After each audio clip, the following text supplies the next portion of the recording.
Okay, Bismillahirrahmanirrahim. Assalamualaikum. Apa khabar? Selamat tengah hari. Dah makan ke belum?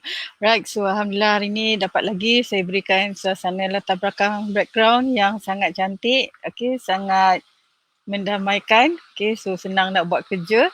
Banyak pula ilham yang datang tu. Okay, so hari ni nak kongsi tentang bayi intolerant lactosa ataupun kalau dalam bahasa Inggeris ni lactose intolerance lah. So apa yang sebenarnya intolerant lactosa ni, ada bayi yang alah kepada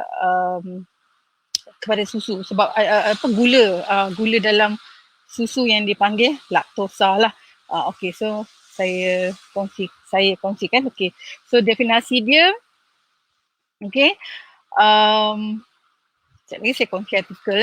Okay, intoleransi laktosa adalah keadaan di mana tubuh tidak dapat menyerap laktosa.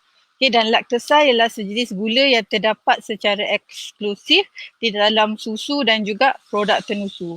Jadi tubuh kita hanya dapat menyerap laktosa yang telah dicernakan dalam bentuk yang lebih ringkas, iaitu glukosa dan galaktosa. Dan proses pencernaan ini memerlukan tindakan enzim laktasi. So maksudnya kena ada satu enzim lah yang boleh membantu untuk mencernakan gula dalam susu. Jadi enzim laktasi ini terdapat pada sel-sel di usus kecil. Kerosakan atau kecacatan pada dinding sel-sel usus kecil boleh menjejaskan jumlah enzim laktasi. Maksudnya bila di usus kecil ya, di sel-sel di usus kecil mungkin berlaku kerosakan atau kecacatan, maka dapat mengeluarkan ataupun menjejaskan pengeluaran enzim laktasi yang nak mencernakan susu, iaitu gula dalam susu lah.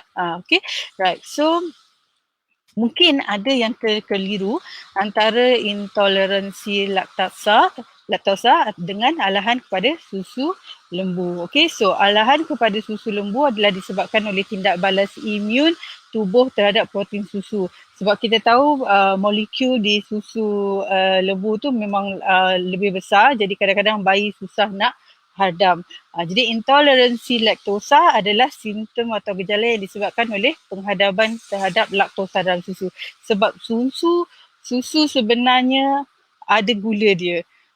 Okay, so apa biasalah punca orang mendapat bayi mendapat intoleransi laktosa ni adalah kerana dia berkait dengan kekurangan enzim laktis di dalam tubuh, especially if bayi tu masih kecil. Jadi ada lagi orang kata organ dalaman dia yang masih belum berupaya untuk berfungsi sepenuhnya. Alright, so saya kongsi daripada portal,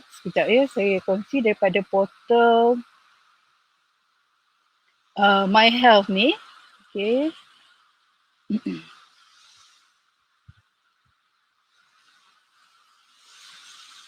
Right. Okay. So kita tengok sini laktosa intoleransi daripada My Health portal. Okay, so laktosa adalah susu dan hasil tenusu yang mengandungi gula susu yang perlu dipecahkan menjadi lebih kecil supaya dapat diserap ke dalam aliran darah. So gula susu ni dipanggil laktosa. Maksudnya dalam susu ada gula juga iaitu laktosa, dan dia dipecahkan oleh enzim laktis di dalam usus. So enzim ni khas untuk mencernakan molekul susu supaya menjadi lebih kecil dan dapat diserap dalam aliran darah. Jadi apakah laktosa intoleransi? So ia adalah ketidakupayaan untuk menghadamkan gula susu atau laktosa. Okay, so kadang-kadang kita akan berhadapan dengan bayi atau kanak-kanak yang mempunyai laktosa intolerance ni.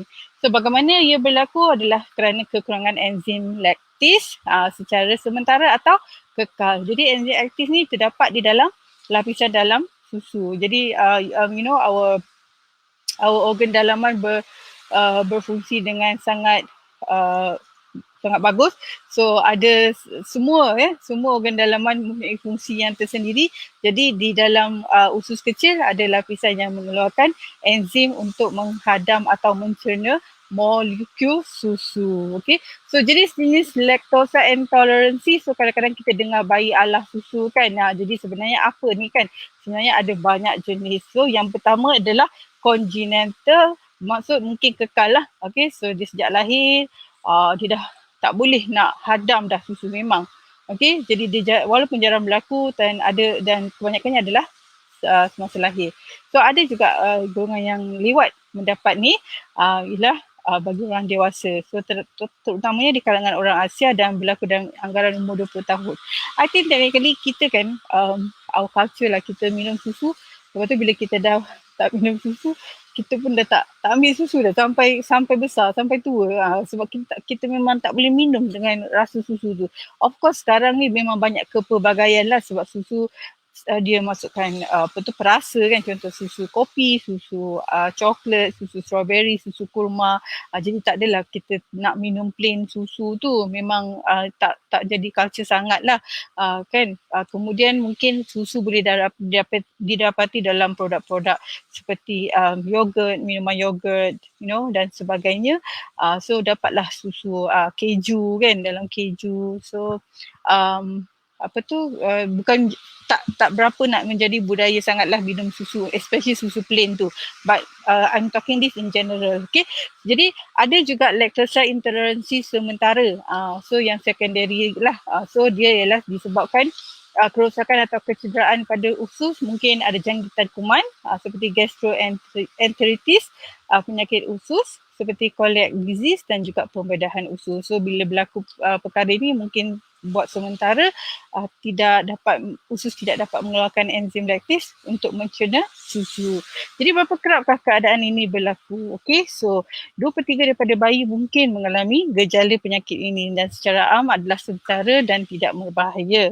Jadi enzim laktis lazimnya akan berkurangan apabila kanak-kanak mula makan makanan pepejal. Jadi kebanyakan orang akan terus menghasilkan enzim laktis dan kebanyakan orang Asia pula berhenti menghasilkan enzim laktis apabila meningkat dewasa. Okay, so apakah tanda dan gejala penyakit ini? So gejala ini akan kelihatan setengah hingga 2 jam selepas kita makan makanan yang mengandungi laktosa. Pertama, bayi meringit dan menangis. Kedua, perut kembung dan memulas. Ketiga, berak cair, yang berbau dan juga berbuih.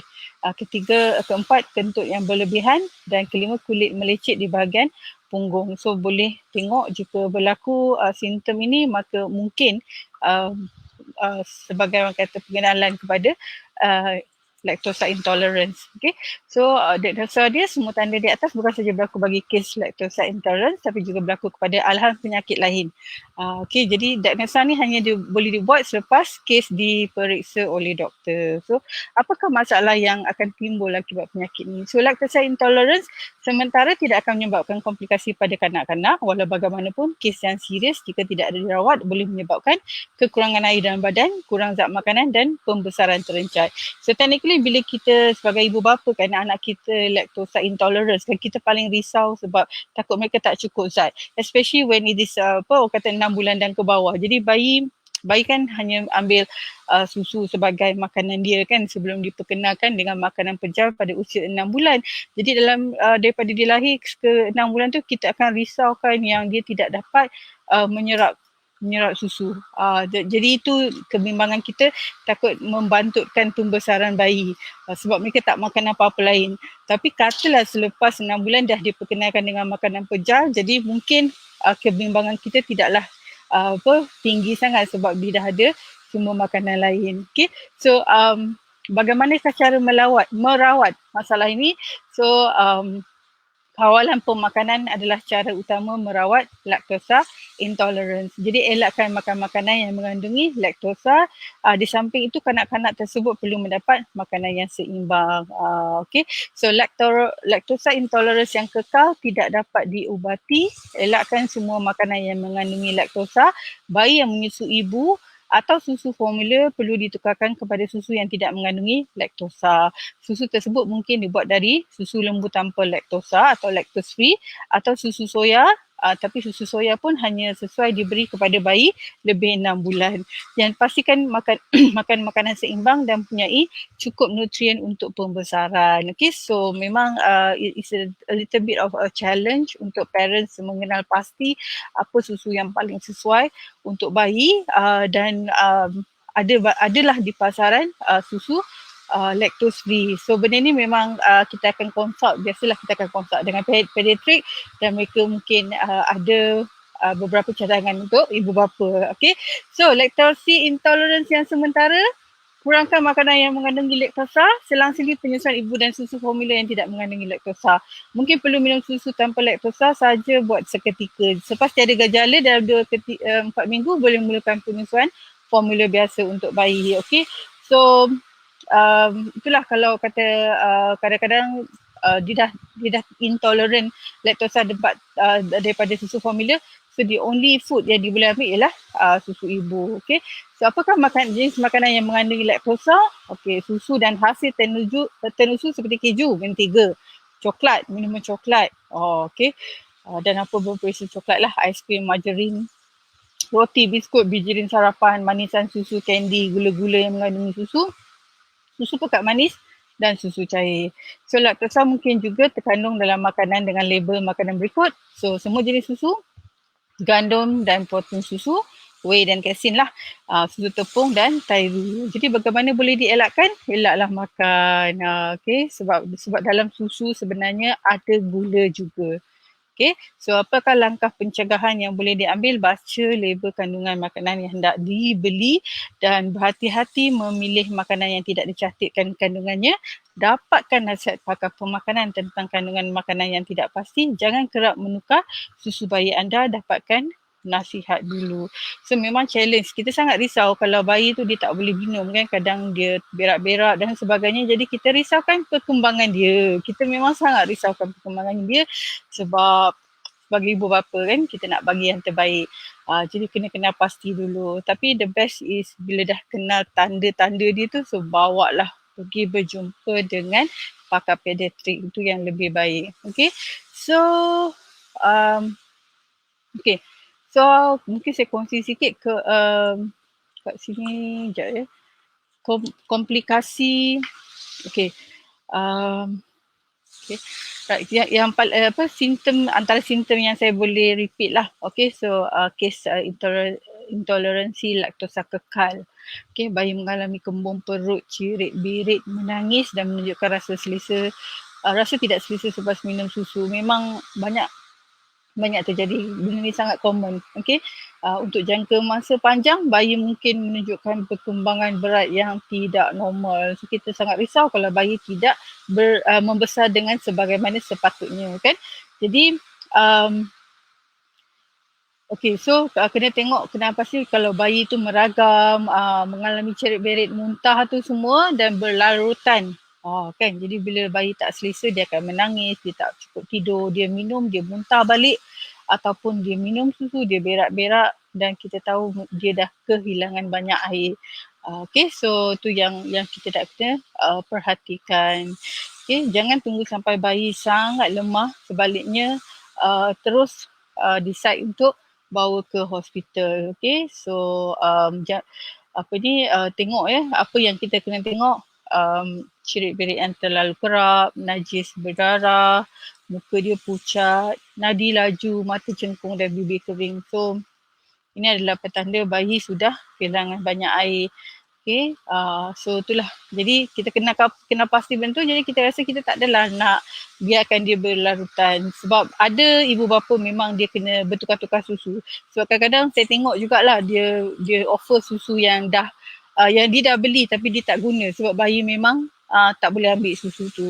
Pun ada juga kan. So kita kata, bukanlah kita nak kata, I know because kadang-kadang alternatif tu memang sangat mahal lah, susu-susu. Ada orang yang tak boleh tolerate laktosa susu lembu, jadi dia kena ambil susu daripada protein lain, ataupun 100% vegetarian ke, ataupun 100% vegetable, ataupun susu kambing dan sebagainya. Jadi it takes a while untuk identify challenge ni. Okay, but however dengan bantuan doktor mungkin ada susu yang terbaik untuk bayi. Yang penting sekali kita tak nak bayi itu kelaparan, kan, menangis, kehilangan air yang banyak, especially bayi berumur 6 bulan ke bawah, kerana dia memang tidak boleh ambil benda lain selain daripada susu. Kan, jadi kalau susu formula ni tak sesuai, mungkin kena bertukar. Tengok kepada kandungan laktos dalam susu tu. Sebab tu kita baca label. Okay, so saya memang we go through a lot lah benda ni. I went through a lot with my kids kan. Nak identify susu yang sesuai ni, it's very hard. Especially 6 months to 12 months. Katalah kalau 12 bulan tu dah okay dah sebab dia dah makan. Doesn't matter sangat. Tapi yang masa below 12 months tu memang at that time there was not so many choice macam sekarang. Kan, so tu challenge dia. Jadi nak tak nak memang cari jugalah, ikhtiar juga cari kalau boleh. Dan kalau boleh harap bayi tidaklah orang kata mendapat intolerance laktosa ni secara kekal. Kalau boleh. Okay, so itulah yang saya nak kongsi. Right, I stop sharing. So seronok cerita pasal bayi ni sebab reminiscing lah kan macam mana dulu saya macam mana jaga anak kecil dan sebagainya, memang challenge, but it was fun dan sekejap je anak dah besar dah. Okay, right, so just as a reminder, kena perhatikan jika bayi tu sentiasa muntah, sentiasa berak-berak tu adalah susu yang dia tak sesuai.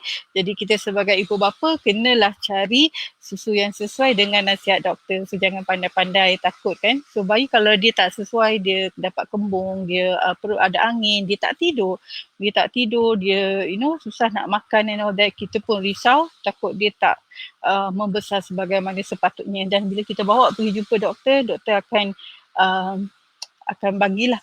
bagi tahulah budak besar ni sepatutnya berat dia sekian-sekian kan. So memang panik lah. Okay, nak kena cari susu yang sesuai. Okay, so I think itu saja sedikit berkongsi fakta tentang bayi intolerance laktosa, kerana dalam susu ada gula. Ada gula yang dinamakan laktosa. Jadi jika enzim laktis tidak dapat dikeluarkan untuk mencerna ataupun memecahkannya kepada molekul yang lebih kecil, maka bayi akan mendapat intolerance laktosa. Jadi masa tu memang kena cari apa susu yang sesuai, mungkin mempunyai kandungan laktosa yang sangat rendah atau free from lactose. Okay, so itulah dia.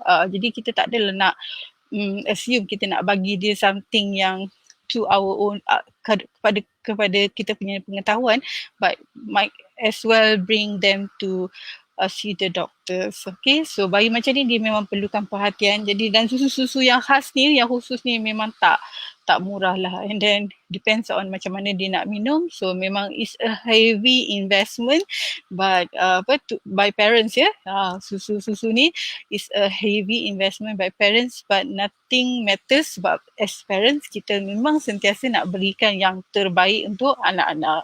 Okay, so maybe kena tengok juga jika kita juga kadang-kadang ada sedikit macam alahan kepada laktosa, so kemungkinan bayi juga mungkin sebegitu juga. Okay, but of course selepas bayi dah pandai makan, so mungkinlah tak rasa sangat lah kan. Nak kena fokus kepada lactose intolerance. But all in all, memanglah daripada dulu I rasa kita kita jarang ambil susu, like sepanjang hayat kita minum susu. Lepas tu if my kids dah 6 tahun ataupun darjah 1 dah berhenti. Tapi alhamdulillah dia orang suka susu sampai sekarang. Sampai dah besar pun they love milk. Okay, so memang milk, kita tahulah susu memanglah bagus kan, ada kalsium, ada protein dan sebagainya, tapi juga kerana ada gula. So sometimes kita tak aware about this. Alright, so anything untuk baby 6 bulan dan ke bawah kena berhati-hati. Okay, kena berhati-hati, takut perkara ini membuatkan bayi sangat orang kata dehydrated. Bayi dah lemah, dah muntah-muntah, berak-berak, dia sangat lemah dan dia sangat kekeringan. Jadi kena berhati-hati dekat situ. So all in all, just gather your facts and then bring the baby to the doctor. InsyaAllah semua dipermudahkan. I think itu saja untuk sesi perkongsian saya. I sukalah nak cerita pasal bayi ni sebab I suka bayi. Okay, so saya sangat suka bayi. Dan kita pun tahu kalau bayi tu dia muntah memang masam kan. Kadang-kadang basuh pun berapa kali pun kain baju mereka pun masih ada lagi bau dia. So tu menunjukkan dia tidak boleh cerna laktosa daripada susu. Okay, so itu saja perkongsian saya dan before I end the session, okay, kita ada kursus terapis berpantang secara percuma yang diadakan kerana ia adalah anjuran program kerajaan. Okay, dan kami mencari mereka yang benar-benar berminat nak menjadi penjaga wanita dalam pantang yang selepas belajar nak menjadikan ini satu profession. Okay, so dia satu, janganlah kerana kursus ni percuma you nak masuk, mungkin you menghalang peluang orang lain sebab kita nak mereka menjadikan profession ini sebagai orang kata active income. Kan, so sebab ada yang semata-mata hendak belajar dan kita tahu ini menggunakan public fund ataupun taxpayers fund, jadi we have to give back lah. Okay, so tu dia punya ni lah, dia punya key points dia. So jangan nampak benda tu glamour saja you fikir you nak buat, tapi try to ask yourself why you want to do this. So harap-harap dia dapat membantu lebih ramai wanita, jaga wanita dalam pantang. Alright, so ini adalah profession yang sangat sangat murni bagi saya. We spend time to take care of the mothers, okay, so kerana ibu sekarang apa kata mak-mak mereka pun dah tua. Kemudian dengan COVID ni kita pun kalau boleh nak jarak-jarakkan kan, dan mereka pun tak boleh rentas negeri dan sebagainya. So all these things, okay, that's why kita nak cari mereka yang benar-benar berminat. So seat saya rasa dah tak banyak sangat dah, okay, so you can click to the link ataupun you can chat with my team. Right, I think with that I end the session. Thank you so much for listening and watching. So saya mohon sharekan jika sesi saya ini bermanfaat. Okey, terima kasih kepada mereka yang mendengar dan yang menonton. Saya nak belanja suara ni sebelum saya end. Dengar tak? Okay. Right, thank you Puan Hanizah dan Puan Masniza. Okay. So, I think that's all for me for today. Take care, stay strong, stay safe. And insyaAllah kita jumpa lagi. Assalamualaikum.